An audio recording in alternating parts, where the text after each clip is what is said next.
Hello दोस्तों, मैं हूं अलका शुक्ला और मैं आप सभी का स्वागत करती हूं आपके अपने यूट्यूब चैनल ट्रिक पॉइंट में। दोस्तों, बायोलॉजी की सीरीज़ में जो आज का हमारा टॉपिक है, आज हम पढ़ने वाले हैं एक्सक्रीटरी सिस्टम यानी उत्सर्जी तंत्र के बारे में। आज हम उत्सर्जन तंत्र के बारे में पढ़ेंगे और लास्ट में प्रीवियस ईयर क्वेश्चन भी लगाएंगे। तो आप लोग भी पहले थ्योरी कंप्लीट करें और उसके बाद प्रीवियस ईयर क्वेश्चन जरूर लगाएं। तो चलिए वीडियो की शुरुआत करते हैं। सबसे पहले तो हम ये जानते हैं कि उत्सर्जन कहते किसे हैं, उत्सर्जन क्या है। तो उत्सर्जन की प्रक्रिया में शरीर से अनावश्यक पदार्थ को बाहर निकाला जाता है।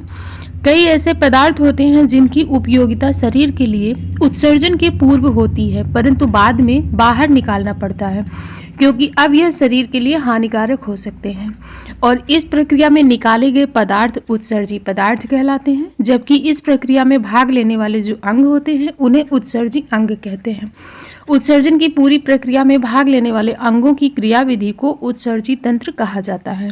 तो हमारे शरीर को स्वस्थ बनाए रखने के लिए इन पदार्थों का बाहर निकलना आवश्यक होता है, और जो अंग इसमें भाग लेते हैं, पार्टिसिपेट करते हैं, उन्हें क्या कहते हैं, उत्सर्जी अंग कहते हैं।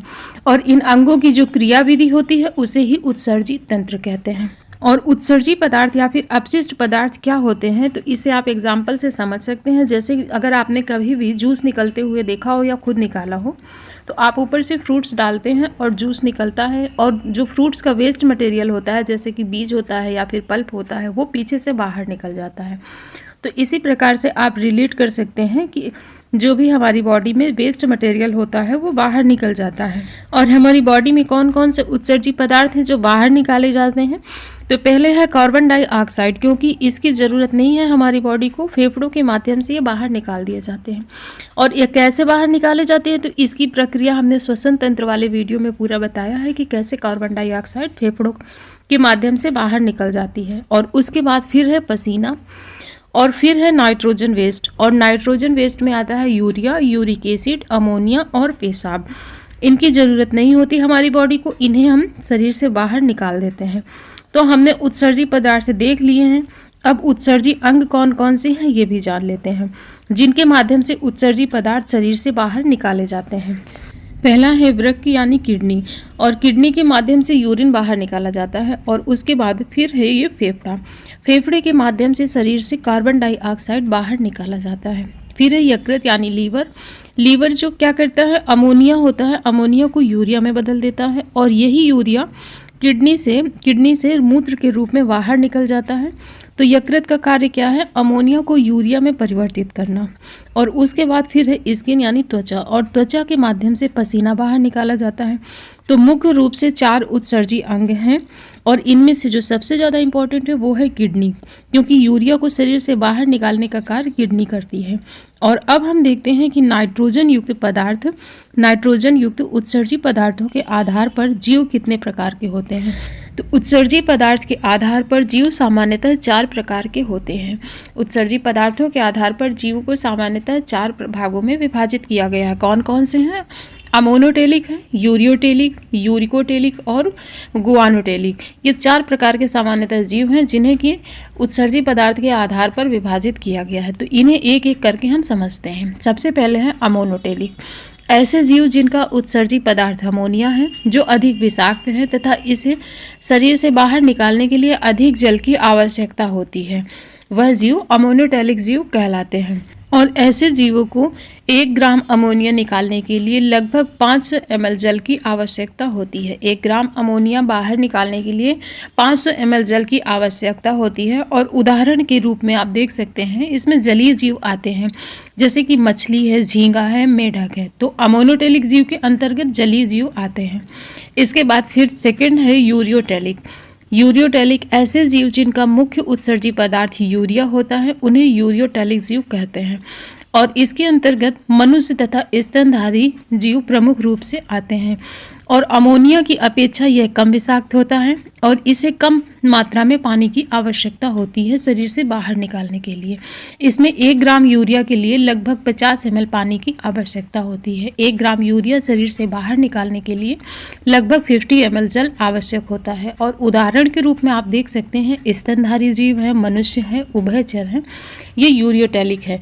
तो मनुष्य यानी हम लोग किस श्रेणी में आते हैं, तो यूरियोटैलिक जीव के अंतर्गत आते हैं।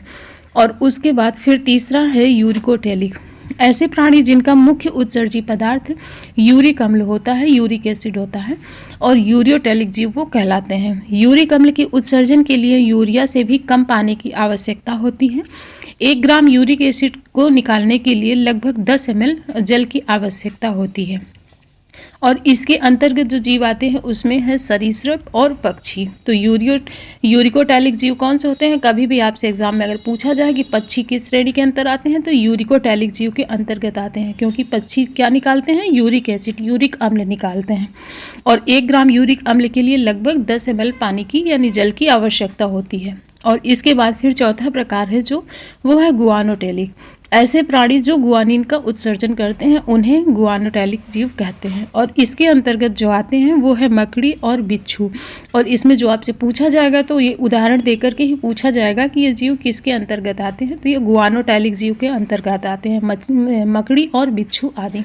तो हमने देखा कि उत्सर्जी पदार्थ के आधार पर जीव सामान्यतः 4 प्रकार के होते हैं। अमोनोटैलिक वे जीव हैं जो अमोनिया का उत्सर्जन करते हैं। और फिर है यूरियोटैलिक वे जीव हैं जो यूरिया का उत्सर्जन करते हैं। और फिर है यूरिकोटैलिक वे जीव होते हैं जो यूरिक एसिड का उत्सर्जन करते हैं। और फिर है गुआनोटैलिक वे जीव हैं जो कि गुआनिन का उत्सर्जन करते हैं।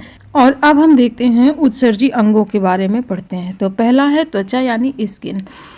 त्वचा जो हमारी है यह शरीर से अतिरिक्त लवण और पानी की मात्रा को उत्सर्जित करती है और श्वेत ग्रंथियों के माध्यम से उत्सर्जन किया जाता है। और श्वेत ग्रंथियों से पसीना और तैलीय ग्रंथियों से तेल निकलता है। तो ये हो गया स्किन के बारे में इतनी चीज़ें याद रखें। फिर है फेफड़े कार्बन डाइऑक्साइड एवं जलवाष्प का उत्सर्जन करते हैं। जलवाष्प के रूप में फेफड़ों से कुछ मसालों के रूप में पाए जाने वाले वाष्पशील घटक को शरीर से बाहर निकालते हैं। तो जब हम श्वास बाहर छोड़ते हैं तो जलवाष्प के रूप में फेफड़े कुछ मसालों के रूप में पाए जाने वाष्पशील घटक को शरीर से बाहर निकाल देते हैं।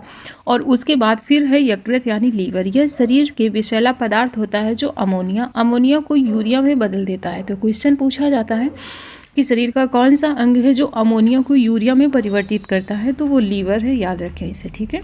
और यह रक्त परिसंचरण के दौरान बनने वाला जो पित्त वर्णक होता है ना, बिलिरुबिन और बिलवर्डिन नामक पदार्थ का उत्सर्जन भी करता है।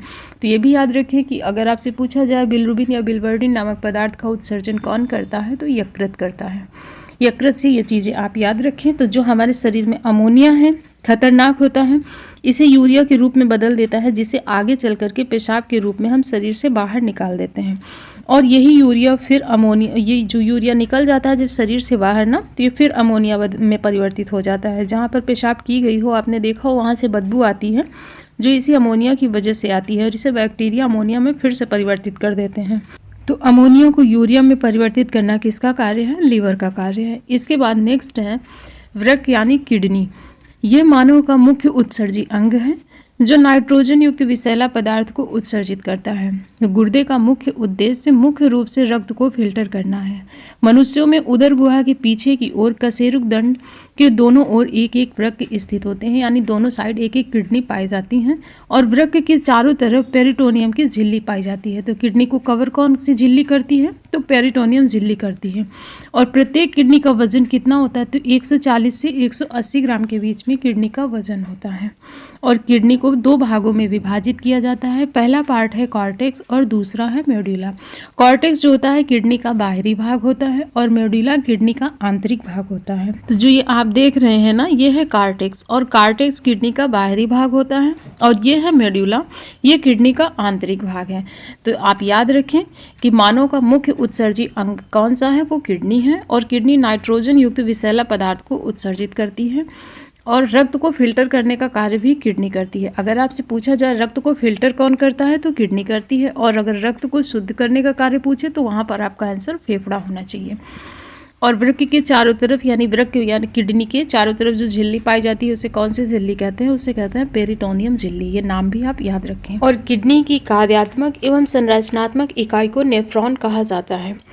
प्रत्येक किडनी में लगभग 10 से 12 लाख सूक्ष्म एवं कुंडलित नलिका के रूप में नेफ्रॉन पाए जाते हैं। और किडनी का जो अध्ययन होता है जिस शाखा में किया जाता है उसे क्या कहते हैं? उसे नेफ्रोलॉजी कहते हैं। तो ये चीज़ याद रखें कि किडनी की कार्यात्मक एवं संरचनात्मक इकाई क्या है, पूछा जाता है तो नेफ्रॉन होती है। और नेफ्रॉन किडनी के जो अध्ययन होता है उसे क्या कहते हैं? उसे नेफ्रोलॉजी कहते हैं।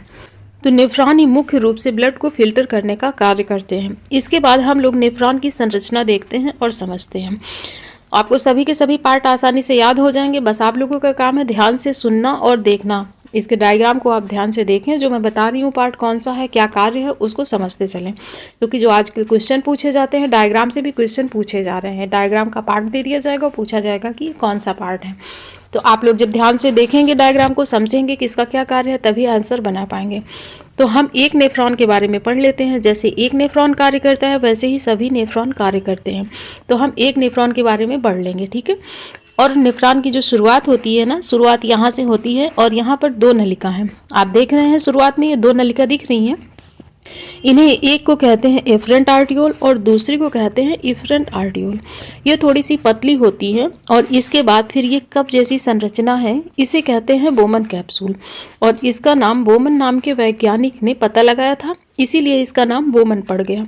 और इसके बीच जो ये गुच्छेनुमा संरचना है ना, ये दिख रही है गुच्छेनुमा संरचना, इसे कहते हैं ग्लोमेरुलस और हिंदी में इसे केशिका गुच्छ कहते हैं।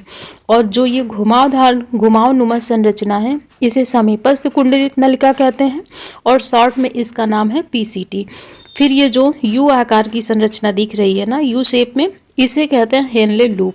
और इसकी खोज हेनले नामक वैज्ञानिक ने की थी, उन्हीं के नाम पर इसका नाम हेनले लूप पड़ गया। फिर आगे कुंडलीनुमा जो संरचना है ना, इसे दूरस्थ कुंडलित नलिका कहते हैं। क्योंकि ये बोमन कैप्सूल से दूर है इसलिए इसे दूरस्थ कुंडलित नलिका कहते हैं। और जो पास वाली थी उसे समीपस्थ कुंडलित नलिका कहते हैं और दूर वाली को दूरस्थ कुंडलित नलिका। और फिर ये जो लास्ट पार्ट है इसे कहते हैं संग्रह नलिका। तो इनका कार्य क्या है? तो जो ये अभिवाही धमनिका है ना, यह ब्लड को किडनी में लेकर आती है। जो अभिवाही धमनिका है, ध्यान से समझें, अभिवाही धमनिका का कार्य क्या है? ब्लड को किडनी में लेकर आना। अभिवाही धमनिका यानी कि एफरेंट आर्टियोल का कार्य है ब्लड को किडनी में लेकर आना और ग्लोमेरुलस में इस गुच्छेनुमा संरचना में पहुंचा देना, ठीक है ना। ब्लड को किडनी में लेकर आएगी और कहाँ पहुंचाएगी? तो ग्लोमेरुलस में पहुंचा देगी। और उसके बाद ग्लोमेरुलस ब्लड को छानता है और उसके बाद ब्लड वापस जो है अपवाही धमनिका से वापस धमनियों में चला जाएगा। किससे जाएगा? इफरेंट आर्टियोल, जिसे हिंदी में कहते हैं अपवाही धमनिका। इससे ब्लड वापस धमनियों में चला जाता है। क्योंकि ब्लड तो यूरिन से बाहर निकलेगा नहीं, तो ब्लड वापस धमनियों में चला जाता है। तो अभी तक हमने क्या समझा? हमने समझा कि 2 धमनिका हैं, कौन कौन सी? अभिवाही धमनिका और अपवाही धमनिका। अभिवाही धमनिका ब्लड को किडनी में लेकर आती है और किडनी में किस पार्ट में लेकर आती है? तो ग्लोमेरुलस में लेकर आती है। और उसके बाद ग्लोमेरुलस क्या करता है? ब्लड को छानता है और फिर वापस जो है अपवाही धमनिका के माध्यम से ब्लड वापस धमनियों में चला जाता है। और जो ब्लड फिल्टर हुआ, ब्लड में जो भी चीज़ें थी वो नीचे की तरफ पीसीटी नलिका में आ जाएंगी और फिर मूत्र हेनले लूप से होते हुए, ये हेनले लूप है, हेनले लूप से होते हुए डीसीटी में आ जाएगा। और फिर ये जो डीसीटी है, डीसीटी से होते हुए कलेक्टिंग डक्ट में आ जाएगा, यहाँ पर स्टोर हो जाता है और फिर यहाँ से बाहर निकल जाता है। इस प्रक्रिया से ब्लड फिल्टर किया जाता है। तो जो ब्लड में विषैले पदार्थ होते हैं उन्हें पेशाब के रूप में बाहर निकाल दिया जाता है। तो ये डायग्राम तो हमने समझ लिया है कि कौन सा पार्ट क्या है और किसका क्या कार्य है। अब इसी को हम पढ़ लेते हैं। सबसे पहला पार्ट है अभिवाही धमनिका। अभिवाही धमनिका का कार्य है यह रक्त को केशिका गुच्छ तक यानी ग्लोमेरुलस तक पहुंचाती है और उसके बाद ग्लोमेरुलस रक्त को छानता है। और फिर अपवाही धमनिका, सेकंड पार्ट है अपवाही धमनिका। अपवाही धमनिका के माध्यम से रक्त वापस केशिका गुच्छ से चला जाता है और इसके बाद फिर है केशिका गुच्छ यानी ग्लोमेरुलस। नेफ्रॉन के वोमन संपुट वाले भाग में अभिवाही तथा अपवाही धमनिका मिलकर एक जालनुमा संरचना बनाती हैं जिसे केशिका गुच्छ कहते हैं। आप देख भी सकते हैं ये डायग्राम में जो दिख रही है ना जालनुमा संरचना, इसे ही कहते हैं ग्लोमेरुलस। और नेफ्रॉन में सबसे पहले रक्त केशिका गुच्छ के द्वारा ही छाना जाता है, क्योंकि सबसे पहले ब्लड कहाँ आता है, तो यही केशिका गुच्छ यानी ग्लोमेरुलस में आता है। जैसा आप देख रहे हैं ना कि इसे ही केशिका गुच्छ या ग्लोमेरुलस कहते हैं, और ब्लड सबसे पहले यही छाना जाता है। इसके बाद है Bowman capsule. Bowman capsule nephron में प्यालीनुमा संरचना होती है जो कि चपटी कोशिकाओं के द्वारा बनी होती है, बोमन कैप्सूल कहलाती है। जो आप देख रहे हैं सी नुमा संरचना है ना, ये इसे ही कहते हैं बोमन कैप्सूल। और केशिका गुच्छ में छना हुआ पदार्थ बोमन संपुट में इकट्ठा होता रहता है, क्योंकि बोमन कैप्सूल के अंदर ही केशिका गुच्छ है और सबसे पहले ब्लड यही फिल्टर होता है, और फिल्टर होने के बाद छना हुआ पदार्थ बोमन कैप्सूल में इकट्ठा हो जाता है। और उसके बाद फिर है पीसीटी यानी समीपस्थ संवलित नलिका। बोमन कैप्सूल का आगे की ओर विस्तारित भाग एक घुमावदार नलिका के रूप में होता है, उसे ही समीपस्थ संवलित नलिका कहते हैं। और यहाँ पर 70 से 80% जल, खनिज एवं बाइकार्बोनेट का अवशोषण किया जाता है, क्योंकि जो ग्लोमेरुलस है इसने ब्लड फिल्टर किया और अपशिष्ट पदार्थ आगे भेज दिए। लेकिन अभी भी जो अपशिष्ट पदार्थ हैं, उत्सर्जित पदार्थ हैं, उनमें कुछ काम की चीज़ें हैं जिनकी आवश्यकता है हमारी बॉडी को। तो यहाँ पर पीसीटी में आकर 70 से 80% जल, खनिज एवं बाइकार्बोनेट का अवशोषण किया जाता है। और यह हाइड्रोजन आयन का श्रावण करती है, जिसके कारण मूत्र की प्रकृति अम्लीय होती है, और यह मूत्र के पीएच मान को भी नियंत्रित करती है। तो मूत्र के पीएच मान को नियंत्रित करने का कार्य किसका है, समीपस्थ संवलित नलिका यानी पीसीटी का है। उसके बाद फिर है हेनले लूप। नेफ्रॉन में यू आकार की जो संरचना है उसे हेनले लूप कहा जाता है, और हेनले लूप लगभग 5% तक जल एवं सोडियम क्लोराइड का अवशोषण करता है। फिर है दूरस्थ संवलित नलिका यानी डीसीटी। नेफ्रॉन का अंतिम भाग जो संग्राहक नलिका से जुड़ा होता है दूरस्थ संवलित नलिका कहलाता है, और यह लगभग 20% तक H2O, NaCl और HCO3 अवशोषण का कार्य पूर्ण करता है। फिर जो यूरिन निकलेगा उसमें किसी भी प्रकार का अवशोषण नहीं होता है। उसके बाद वो वेस्ट मटेरियल है, जो यूरिन निकलेगा उसमें किसी भी प्रकार का अवशोषण नहीं होगा, अब वो पूरी तरह से अपशिष्ट पदार्थ है। फिर यूरिन डीसीटी के आगे कलेक्टिंग डक्ट में आएगा, और इसके नाम से ही पता चल रहा है कि इसका कार्य क्या होगा, मूत्र को कलेक्ट करना इसका कार्य है। तो जो अंत में मूत्र वाहिनी से जुड़ा होता है उसे ही कहते हैं संग्रह नलिका या कलेक्टिंग डक्ट। और मानव नेफ्रॉन रक्त में मौजूद द्रव अपशिष्ट पदार्थों को मूत्र के रूप में निकालने में ये मदद करता है। फिर नेक्स्ट पार्ट है मूत्र वाहिनी। मूत्र वाहिनी अब किडनी के बाद मूत्र इन मूत्र वाहिनियों के माध्यम से आगे चला जाएगा। ये जो पतली नलिका है ना, यही है मूत्र वाहिनी। ये जो पतली सी नलिका दिख रही है इसे ही मूत्र वाहिनी कहते हैं। और इनका कार्य क्या है, तो इनका कार्य है, मूत्र वाहिनी का कार्य है किडनी से मूत्राशय तक मूत्र को पहुंचाना। और मूत्र वाहिनी चिकनी पेशी तंतुओं से बनने वाली नलिकाएं होती हैं जो मूत्र को गुर्दे से मूत्राशय तक लेकर जाती हैं, और यह आमतौर पर वयस्क मनुष्य में 25 से 30 सेंटीमीटर की लंबी होती है। इनकी लेंथ कितनी होती है, तो 25 से 30 सेंटीमीटर होती है। तो मूत्र वाहिनी एक प्रकार की नलिका है जो मूत्र को किडनी से मूत्राशय तक लेके जाने का कार्य करती है।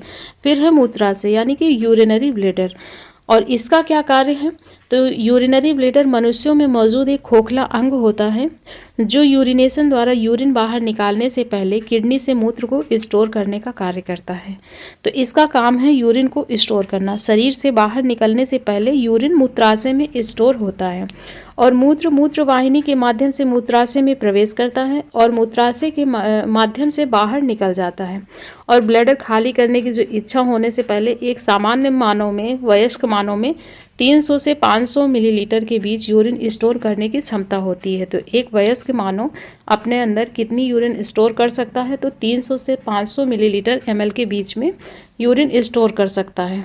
और जब ये 2/3 भर जाता है तो ब्रेन को संकेत देता है और उसके बाद फिर ये यूरिन त्याग किया जाता है। तो जब ये 2/3 भर जाएगा तो ब्रेन को संकेत जाएगा, उसके बाद फिर इंसान यूरिन त्याग करता है। अब कुछ इंपॉर्टेंट फैक्ट हैं जहाँ से डायरेक्ट क्वेश्चन पूछे जाते हैं, इनको हम देख लेते हैं। किडनी में प्रति मिनट औसतन 125 ml और दिन भर में 180 लीटर ब्लड फिल्टर किया जाता है। और मूत्र में किस पदार्थ की कितनी मात्रा होती है, यहाँ से क्वेश्चन पूछा जाता है। तो इसको जान लेते हैं कि इसमें सबसे ज़्यादा होता है जल, और कितना होता है, तो 95% इसमें जल पाया जाता है। और फिर होता है यूरिया कितना होता है, तो 2.7% इसमें यूरिया होता है। और खनिज लवण की बात करें तो 2% खनिज लवण पाए जाते हैं। और यूरिक अम्ल इसमें 0.3% यूरिक अम्ल पाया जाता है। और मूत्र का कलर कैसा होता है, तो हल्का पीला होता है। और किसके कारण होता है हल्का पीला, तो यूरोक्रोम के कारण होता है। मूत्र का रंग हल्का पीला किसके कारण होता है, क्वेश्चन पूछा जाता है, तो यूरोक्रोम के कारण होता है। मूत्र का रंग हल्का पीला यूरोक्रोम के कारण होता है। ये क्वेश्चन पूछा गया है कई बार, आपको लास्ट में मैं दिखाऊंगी। मूत्र का pH 6 होता है और मूत्र हल्का अम्लीय होता है, यानी मूत्र की प्रकृति कैसी होती है, तो हल्की अम्लीय होती है। और pH मान कितना है, तो 6 है। और स्वस्थ मनुष्य प्रतिदिन में 1.5 से लेकर के 2.5 लीटर मूत्र उत्सर्जन डेली करता है। और किडनी में जो स्टोन हो जाती है पथरी, वो किसकी बनी होती है, तो कैल्शियम ऑक्सलेट की बनी होती है। किडनी में पाई जाने वाली पथरी कैल्शियम ऑक्सलेट की बनी होती है। और जब किडनी ठीक से कार्य करना बंद कर देती है, तब रक्त से अपशिष्ट और अतिरिक्त तरल पदार्थ को निकालने के लिए एक डायलिसिस प्रक्रिया का उपयोग किया जाता है। और डायलिसिस एक ऐसा उपचार है जो मशीन का उपयोग करके रक्त को फिल्टर और शुद्ध करता है। और किडनी 80% खराब होने पर भी कार्य करती रहती है, और इसलिए इससे जुड़े रोग को साइलेंट रोग कहते हैं। तो इम्पॉर्टेंट फैक्ट है, ये याद रखें आप कि किडनी 80% खराब होने पर भी कार्य करती रहती है, और इसी वजह से इससे जुड़े जो रोग होते हैं उन्हें साइलेंट रोग कहते हैं। और प्रथम किडनी ट्रांसप्लांट कब हुआ था, किसने किया था, तो 1954 में डॉक्टर जोसेफ ने 2 जुड़वा बच्चों में किया था प्रथम किडनी ट्रांसप्लांट। तो ये लाइन भी आप याद रखें कि प्रथम किडनी ट्रांसप्लांट कब हुआ था, 1954 में डॉक्टर जोसेफ के द्वारा किया गया था 2 जुड़वा बच्चों में। और इसी के साथ हमारा थ्योरी सेक्शन कंप्लीट होता है। अब हम चलते हैं प्रीवियस ईयर क्वेश्चन की तरफ। पहला क्वेश्चन है, पक्षी होते हैं डैश। पक्षी कैसे होते हैं, अमोनोटेलिक होते हैं, यूरियोटेलिक होते हैं, यूरिकोटेलिक होते हैं। कैसे होते हैं पक्षी, तो पक्षी होते हैं यूरिकोटेलिक, क्योंकि ये यूरिक एसिड का उत्सर्जन करते हैं। तो पक्षी कैसे होते हैं, यूरिकोटेलिक होते हैं। इसके बाद नेक्स्ट क्वेश्चन है, यूरिया का निर्माण कहाँ होता है, किडनी में होता है, लीवर में होता है, या मूत्राशय में होता है, या नन ऑफ दीज। क्या होगा इसका राइट आंसर, तो हमने पढ़ा है कि यूरिया का निर्माण कहाँ होता है, लीवर में होता है, क्योंकि लीवर अमोनिया को यूरिया में परिवर्तित कर देता है। तो यूरिया का निर्माण कहाँ हुआ, लीवर में हुआ। तो करेक्ट आंसर हो जाएगा ऑप्शन नंबर बी, लीवर। फिर नेक्स्ट क्वेश्चन है, मूत्र का पीला रंग किसकी मौजूदगी के कारण होता है। अभी हमने थोड़ी देर पहले बात की ना कि मूत्र का रंग पीला किसकी मौजूदगी के कारण होता है, तो करेक्ट आंसर हो जाएगा option number A, urochrome. Urochrome की मौजूदगी के कारण ही यूरिन का जो रंग है वो पीला होता है।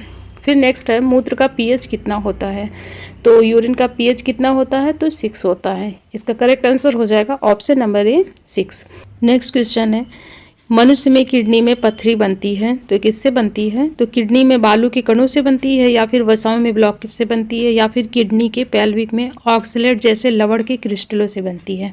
तो इसका करेक्ट आंसर हो जाएगा ऑप्शन नंबर सी, किडनी के पेल्विक में ऑक्सलेट जैसे लवण के क्रिस्टलों से बनती है पथरी।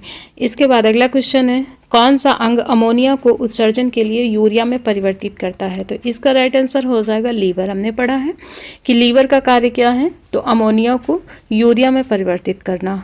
लीवर क्या करता है, अमोनिया को यूरिया में परिवर्तित कर देता है, और यूरिया यूरिन के माध्यम से बाहर निकल जाता है। तो इसका करेक्ट आंसर हो जाएगा ऑप्शन नंबर बी, लीवर। फिर नेक्स्ट क्वेश्चन है, नेफ्रोलॉजी निम्नलिखित में किसके अध्ययन से संबंधित है, तो नेफ्रोलॉजी किडनी के अध्ययन से संबंधित है। करेक्ट आंसर हो जाएगा ऑप्शन नंबर ए, किडनी।